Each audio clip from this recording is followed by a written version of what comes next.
Buenos días, doctor. El día de hoy le vamos a hablar sobre el seminario 3, que vendría a ser el tema de los enuros al kilo. Nosotros somos el grupo uno y le vamos a hablar sobre el tema que se le nombró anteriormente.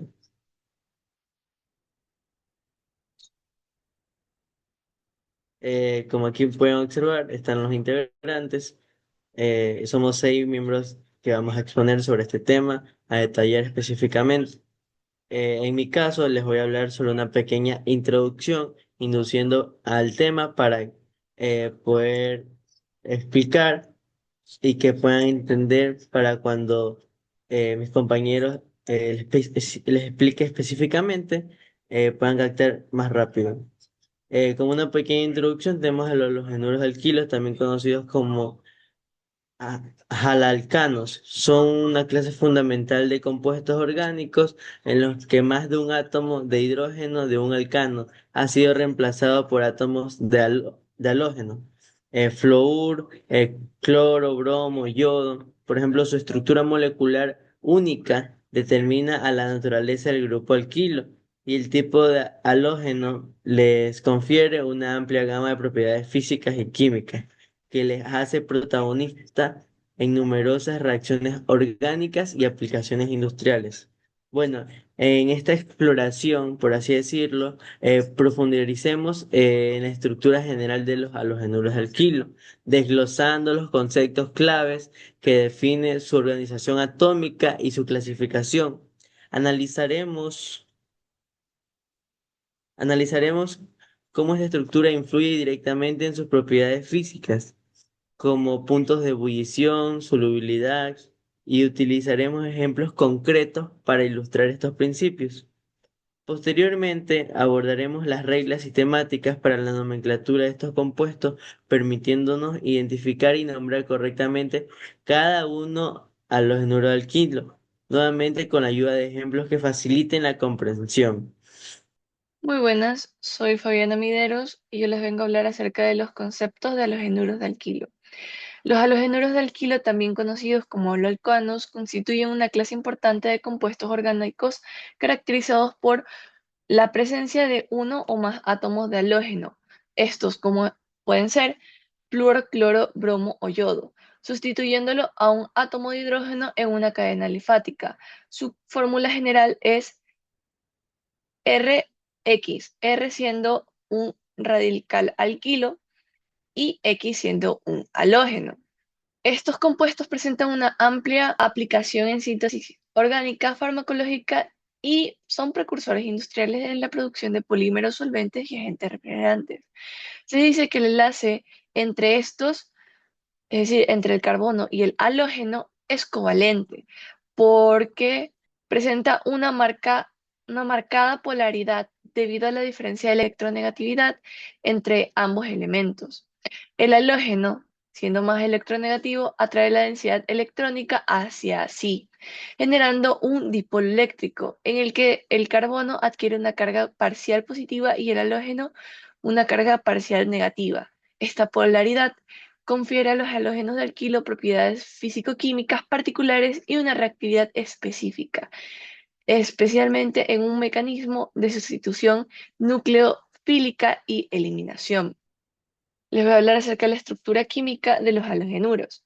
Estructuralmente, los halogenuros de alquilo derivan de los alcanos por su sustitución directa de un hidrógeno por un halógeno, lo que ya hablé anteriormente. El halógeno se une a un carbono de hibridación sp3 en el enlace con el radical alquilo y el, y el halógeno presenta una longitud y fuerza variable según el halógeno. Se dice que si, por ejemplo, el flúor va a ser más corto y más fuerte, en cambio con el yodo va a ser más largo y débil. Esta estructura influye en su estabilidad y en los mecanismos de reacción que pueden seguir. La clasificación de los halogenuros son tres: los halogenuros de alquilo primarios. El átomo de carbono unido al halógeno está enlazado a un solo grupo alquilo, como pueden ver en la primera fórmula. Los halogenuros de alquilo secundarios, el carbono unido al halógeno se encuentra enlazado a dos grupos alquilo, como ven en la segunda fórmula. los halogenuros de alquilo terciario, el carbono al que se une el halógeno está enlazado a tres grupos alquilo, como pueden ver en la tercera fórmula. Uno de los ejemplos de los halogenuros de alquilo primario sería el clorometano. En este compuesto, el átomo de cloro está unido a un carbono primario, es decir, un carbono que está enlazado únicamente a un átomo, a un carbono o a ninguno, en este caso a ninguno. Se lo clasifica como halogenuro primario porque el carbono que sostiene el halógeno no está ramificado ni enlazado a más de un grupo alquilo. En el halogenuro de alquilo secundario se puede ver el ejemplo del 2-bromo-propano. Aquí el bromo está unido al segundo carbono de una cadena de tres carbonos, el propano. En este carbono central está unido a dos grupos metilo, por lo tanto es un carbono secundario. Se considera este como un halogenuro secundario porque el halógeno está unido a un carbono que tiene dos enlaces con otros carbonos. Y por último, el halogénuro del alquilo terciario, en este ejemplo, el 2-cloro-2-metilpropano, se dice que en este compuesto el cloro está unido a un carbono terciario, es decir, un carbono que está enlazado a tres grupos alquilo. Su estructura central es un carbono central unido a tres metilos y al cloro. Es un halogénuro terciario porque el carbono sostiene al halógeno y está enlazado a tres carbonos. Buenas tardes, doctor. Soy Sheila Yamile Lucio Rala. Les voy a hablar sobre las propiedades físicas de los halogenuros de alquilo. El punto de ebullición. Este generalmente va a ser más alto que el de los alcanos debido a la polaridad del enlace carbono-halógeno y por mayor masa molecular. Esta va a aumentar según el tamaño del halógeno. Va a ser el flúor, el cloro, el bromo y el yodo. También por el número de carbonos por mayor superficie de contacto, como la fuerza de dispersión del hondo. Ejemplo, en el clorometano, el punto de ebullición es menos 24 grados centígrados y en el cloretano, su punto de ebullición es de 12,3 grados centígrados. Igual para el bromoetano, su punto de ebullición va a ser de 38,4 grados centígrados. Esto quiere decir que a medida que se sustituye el halógeno por otro más pesado, el punto de ebullición aumenta notablemente. Como segundo punto tenemos la solubilidad, que estos van a ser solubles en disolventes orgánicos como el éter, el benceno y la acetona. Son poco solubles en agua ya que no forman enlaces de hidrógeno fuertes a pesar de su polaridad. Por ejemplo, en el cloretano, este no es soluble en agua, es insoluble, pero sí es soluble en cetona. Por otro lado, tenemos la densidad. Estos suelen ser más densos que el agua en 1 gramo sobre mililitros, especialmente si contiene bromo o yodo. La densidad aumenta con el tamaño del halógeno. Por ejemplo, en el clorometano tiene una densidad de 0,92 gramos sobre mililitros. El bromoetano tiene una densidad de 1,46 gramos sobre mililitros y el yodoetano tiene una densidad de 1,94 gramos sobre litro. Y por último tenemos la polaridad. El enlace carbono-halógeno es polar porque el halógeno es más electronegativo que el carbono. Esto genera un momento dipolar, lo que influye en propiedades como el punto de ebullición y la solubilidad. Por ejemplo, en el clorometano, el átomo de cloro va a atraer a los electrones del enlace generado, un dipolo que aumenta su polaridad del compuesto. Gracias. Buenas tardes, doctor. Soy la estudiante Espinosa Galarza Isabela y voy a hablar acerca de la nomenclatura de los halogénuros del kilo. Bueno, ya sabemos que los halogénuros del kilo son compuestos derivados de los alcanos en los que uno o varios átomos de hidrógeno han sido sustituidos por átomos de halógeno, como por ejemplo el cloro, el bromo, el yodo o el flúor, etc. Bueno, ahora en cuanto a la nomenclatura IUPAC de los halogenuros del kilo, estos se nombran de igual forma que los alcanos, considerando al halógeno como un sustituyente más de la cadena principal del alcano. La numeración de dicha cadena comienza por el extremo más cercano al primer sustituyente sin importar si se trata de un grupo alquilo o un halógeno. Aquí lo podemos observar.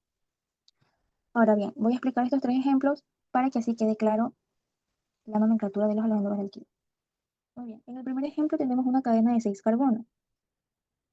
Ahora, como justo nos indicaban, la numeración de la cadena comienza por el extremo más cercano al primer sustituyente. Entonces, vamos a numerar este carbono como el primero, ya que muy cerca de él, en el segundo carbono, encontramos el primer sustituyente, el cual es un metilo, que es un grupo alquilo. O sea, no importa si es un metilo, un grupo alquilo, o si es un halógeno. O sea, siempre nos vamos a fijar en el que esté más cerca al extremo, al sustituyente que esté más cerca al extremo. Bueno, ahora, como vemos que es una cadena de 6 carbonos, vamos a utilizar el prefijo ex, ¿ok? Y vemos que no hay ningún doble enlace y ningún triple enlace, entonces vamos a usar la terminación AN. Muy bien, ya tenemos enumerado aquí los carbonos, entonces vemos que hay dos sustituyentes. Lo que vamos a proceder a hacer es colocarlos en orden alfabético como se indica en las reglas de los alcanos. Entonces tenemos un cloro y un metil. Primero colocaríamos el cloro, que está en el carbono 4. Cloro en el carbono 2, un metil. ¿Ok? Entonces esto nos quedaría como 4 cloro, 2 metilhexano. Acá lo podemos ver de forma más clara. Muy bien. Ahora tenemos el segundo ejemplo, que es igual al anterior, tiene una cadena de 6 carbonos, entonces ya sabemos que es un hexano. También vemos que no hay ningún doble o triple enlace. Bueno, lo que diferencia a esta cadena del anterior es que esta tiene 3 sustituyentes y 2 de estos están cerca de los extremos. Pero siempre vamos a tratar de que los sustituyentes queden con el número más bajo del carbono. Y como aquí existen 2 sustituyentes consecutivos, lo que vamos a querer es que estos queden con un número más bajo en el carbono. Entonces, tenemos los 3 sustituyentes. 2 son bromo y 1 es un metil. Entonces, esto quedaría de la siguiente manera. 2,3 bromo. Como hay 2, vamos a colocar el prefijo di. Dibromo. Y aquí quedaría guión 5 metilhexano. Para que lo vean más claramente, quedaría así. 2, 2, 3 dibromo, 5 metilhexano. Ahora tenemos el tercer ejemplo, el cual podemos ver claramente que es un cicloalcano. ¿Ok? Este cicloalcano tiene 1, 2, 3, 4, 5 carbonos. Entonces ya por ahí sabemos que es un ciclo pentano. No, vamos a poner no. Entonces sabemos que aquí existen acá un carbono cíclico de 5 carbonos sin ninguna función química a más de el alcano. Y también observamos dos sustituyentes. Como es un carbono cíclico y no tenemos otra función aparte del alcano, vamos a hacer lo siguiente. Vamos a numerar los carbonos de forma tal que queden en orden alfabético, o sea, en orden alfabético de los sustituyentes. Si este es un etil, va a ir primero, y este es un flúor, entonces va a ir segundo. ¿Okay? Por lo tanto, aquí se colocó 1 etil, 2 fluoro, ciclopentano. ¿Por qué fluoro? Porque cuando el flúor es un sustituyente en una cadena de carbono, o así cuando se haga una molécula, vamos a usar el fluoro. Ahora, también vemos que hay una representación de esta molécula en un plano de 3 dimensiones y se usa la representación de cuña. Y nos indica que el etil está hacia nosotros, hacia adelante, ¿no? Del plano, como afuera del plano. Y el flúor está en la parte de atrás, en la parte trasera del plano, ¿no? Ahora, como sabemos que este está adelante y este está detrás, quiere decir que están en lados opuestos. Por eso colocamos la configuración trans. Recordemos que si están en lados opuestos es trans y si están en los mismos lados es cis. Bueno, además de la nomenclatura según las reglas de UPAC, muchos de los anhuros de alquilo tienen nombres comunes que se basan en la raíz del uro de alquilo. Esto quiere decir que es como que se basa en el alcano base, ¿ya? Aquí el alcano base es el metano, entonces eso vamos a colocar en la nomenclatura. Tenemos un metano y yodo, entonces colocamos yodo, metano, o también podríamos llamarlo yoduro de metil. Asimismo con el resto de los ejemplos. Aquí tenemos una cadena de 4 carbonos, lo cual es un butano, y está enlazada a un bromo. Entonces colocamos 1 bromo, butano, o también podría llamarse bromuro de butil. Los derivados polialogenados son generalmente conocidos con nombres vulgares o coloquiales, por ejemplo, el tetracloruro de carbono, CCl4, cloroformo, CHCl3, broformo, CHBr3 y cloruro de metileno, CH2Cl2. Gracias. Muy buenas, doctor Bello. Yo les voy a hablar sobre las reacciones de sustitución SN1 y SN2. Bueno, ¿qué son las reacciones de sustitución? Estas son reacciones de sustitución nucleófila. Estas se basan en que se rompe un enlace entre el carbono y un grupo saliente y se forma un nuevo enlace entre el carbono y un nucleófilo.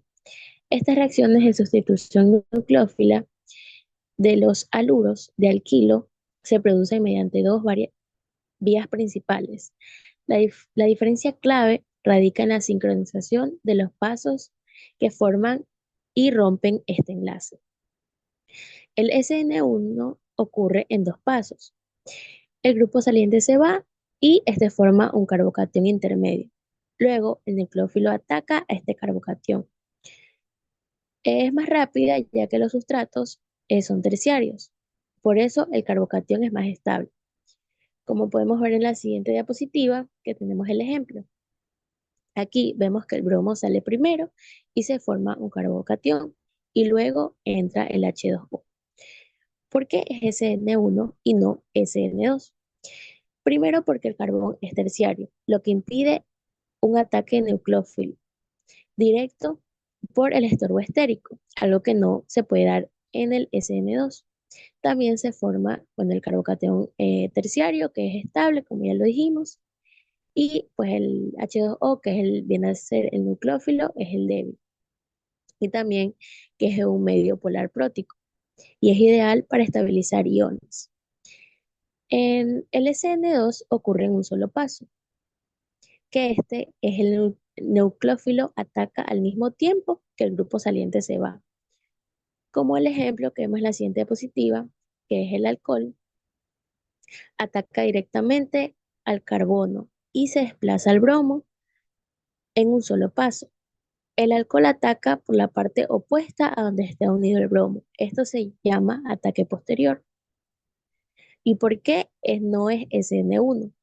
Bueno, pues como ya lo dijimos, que los carbones son terciarios y los carbocationes son primarios. Y estos pues son muy inestables. Y el etilcarbocatión no se forma de manera fácil. Bueno, y esto es lo que yo le puedo explicar mediante los ejemplos. Y como puntos importantes, también tenemos que el SN1 es unimolecular, que esto solamente depende de un sustrato, y el SN2 depende de un sustrato y del nucleófilo. En este caso, reacciones de eliminación E1 y E2. Los oleogenuros de alquilos tienen reacciones que después pueden ocurrir a través del mecanismo biomolecular, que sería en este caso el E2, o el mecanismo unimolecular, en este caso el E1. Los haluros de alquilo sufren reacciones de eliminación con base de Bronsted-Lowry. En la formación de un alqueno se libera una molécula, sea H o X. Y este se llamaría deshidrohalogenación. Y tenemos que se sustituye en un hidrógeno y se elimina un carbono. Lo mismo ocurre en el caso de acá. En el caso de la E2 ocurre una reacción de concertada y en el caso de la E1 una carbocatión. Los fundamentos de las reacciones de eliminación tenemos dos puntos. Primero se elimina un átomo de hidrógeno y un grupo saliente y esto forma un nuevo enlace, un alqueno. Tenemos la eliminación 1,2, que es una beta de eliminación y es muy común y requiere de un sustrato y una base. En el primer punto decía que se eliminaba un hidrógeno y un grupo saliente, como lo podemos ver en esta imagen, un hidrógeno y un grupo saliente se eliminan. Ahora hablaremos del mecanismo de eliminación del unimolecular, que sería la E1. Estos tienen dos etapas, la de ionización y la etapa de desprotonación. La etapa de ionización, aquí tenemos que el grupo saliente se disocia lentamente y forma un carbocatión. Y este proceso determina la velocidad. La etapa 2, como había dicho, es la desprotonación. Aquí una base débil remueve un protón y ocurre rápidamente. Como resultado final tendremos un alqueno. Los mecanismos de eliminación biomolecular, en este caso la E2, como había dicho anteriormente, tiene una etapa concertada. Aquí la base y el grupo saliente actúan simultáneamente. El protón es extraído mientras el grupo saliente se va. Tenemos una formación de doble enlace o un enlace pi. Aquí el doble enlace se forma al mismo tiempo y no hay intermediarios. Tenemos la cinética con segundo orden. Aquí la velocidad va a depender netamente del sustrato y de la base. Y esta vendría a ser una reacción molecular. En este caso la base sería un OH y aquí tenemos que como resultado forma un doble enlace. Las diferencias entre la E1 y la E2 tenemos que estas se diferencian por el orden de reacción. En el caso de la E1, esta tiene un primer orden y es unimolecular o de primer grado porque solamente depende de la concentración del olagenuro y es independiente de la concentración al nucleótido. Mientras que en el caso de la E2, esta tiene un segundo orden por decirlo así, o segundo grado, porque esta sí depende tanto de la concentración del olagenuro como la del nucleótido. Tenemos que su mecanismo, la de la E1 tiene dos etapas, y la que más se utiliza es la carbocatión. Como aquí tenemos carbocatión, este es el intermediario, aquí se elimina un hidrógeno y un carbono. Mientras que en la E2, la etapa tiene una etapa y es la de concertada. Y aquí también influye mucho la base. En el caso de la E1 tenemos que tiene una base débil, mientras que la E2 una base fuerte.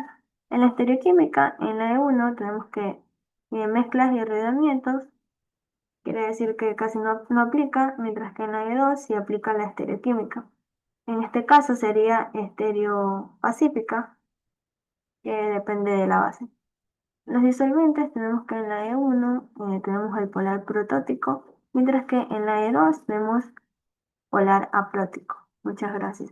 Como mis compañeros les tuvieron que haber explicado específicamente cada uno de los subtemas que da este tema que es muy grandioso y tiene muchas situaciones que ayudan a la química orgánica en el ámbito de la industria.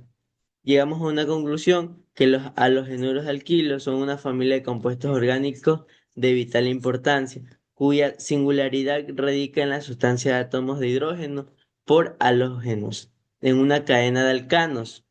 Hemos visto cómo una estructura molecular definida por un grupo alquilo y el tipo halógeno dicta directamente sus propiedades físicas, como sus puntos de ebullición elevados y su solubilidad en disolventes orgánicos. La nomenclatura sistemática nos permite identificarlos claramente, dándonos un lenguaje universal para referirnos a ellos.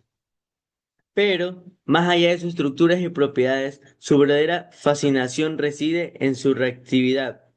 Son precursores excepcionales, versátiles en la síntesis orgánica, gracias a su capacidad de participar en dos tipos de reacciones cruciales, como es la sustitución nucleofílica que viene a ser el SN1 y el SN2, y la eliminación del E1 y E2.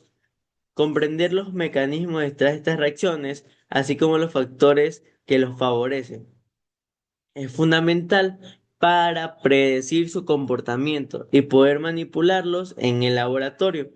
Este conocimiento no solo es clave para la química sintética, sino que también destaca el papel protagónico de los halogenuros de alquilo en la química moderna. Muchas gracias.